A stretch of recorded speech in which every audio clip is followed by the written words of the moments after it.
మహిమను విడచి మహిలోకి దిగి వచ్చి మార్గముగా మారి మనిషిగా మార్చావు.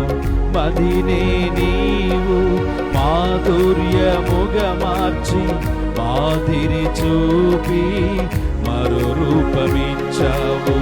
మహిమలు నేను మహిమను పొందా మహిమగా మార్చింది నీ కృపా.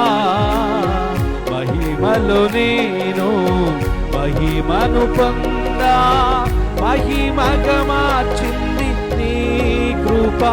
యేసయ్యా నీ కృప నాకు చాలయ్యా, నీ కృప లేనిదే నే బ్రతుకలేనయ్యా.